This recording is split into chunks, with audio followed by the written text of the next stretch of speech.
What's up, everybody? Quick video for you because it is opening day. We are literally mere minutes away from the first pitch between the Yankees and the Nationals to get this 2020 season started upon recording.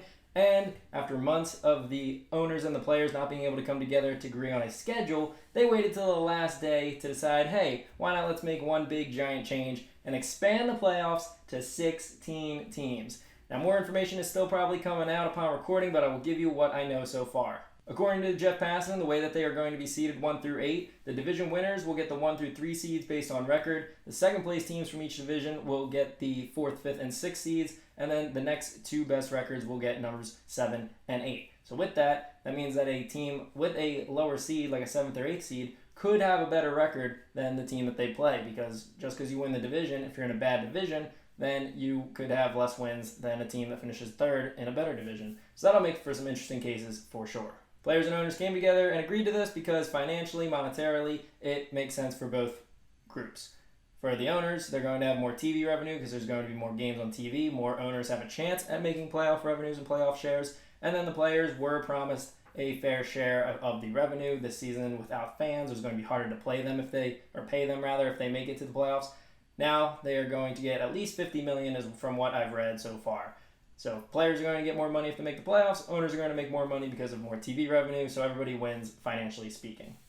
And for me personally, it's 2020. This season's crazy and wacky, and I'm all for the chaos. So you know what? Sure, 16 teams. It's messing up my predictions from my previous video, which you can find on this video and at the end of this video. Check it out. Still has a lot of good information there, and I'm not really changing much. I'll show you the additions to my predictions, but I'm not really changing anything. So all for 16 teams, because why not? And here are the 16 teams that I think are going to make the playoffs this year. My original predictions were that the Twins, Yankees, and Athletics would win the division, with the Angels and Tampa Bay Rays getting the wild cards. Now we just add the Chicago White Sox with the 6th seed, the Houston Astros, although I didn't want them to make the playoffs this season. With 16 teams, it's dang near impossible to keep them out of it. So they will be in the playoffs with the 7th seed. And then the Cleveland Indians, the team that I thought maybe could be really good, but maybe could be very mediocre, they sneak into the playoffs at the 8th seed in the American League. Then over in the NL, the top 5 teams were the Dodgers, Mets, Cardinals, Phillies, and Padres. And now we are going to add the Milwaukee Brewers, the team that I wanted to have in the playoffs if it was a 162-game season, but their pitching just doesn't give me a lot of confidence. But thanks to the expanded playoffs, they make the playoffs. And then the Atlanta Braves, probably going to make it even without 16 teams, but in my predictions, they definitely do. And then the Washington Nationals get back. The defending champs, despite only a 30-30 record, are going back to the playoffs to defend their title.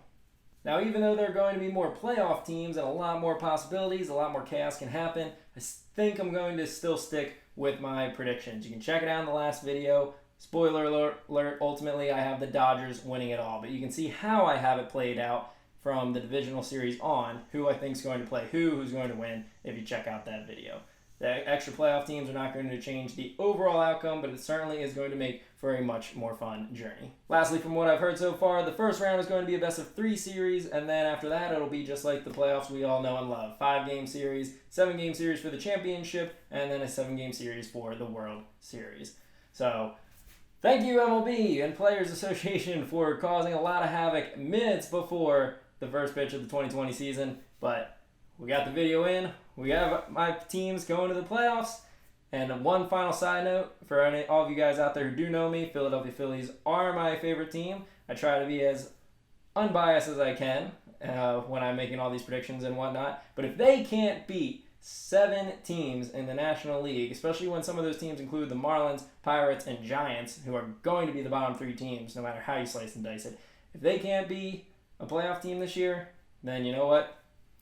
Get rid of the owners, get rid of the general manager, and I'm going to probably just say, let's go Twins full time from now on. So,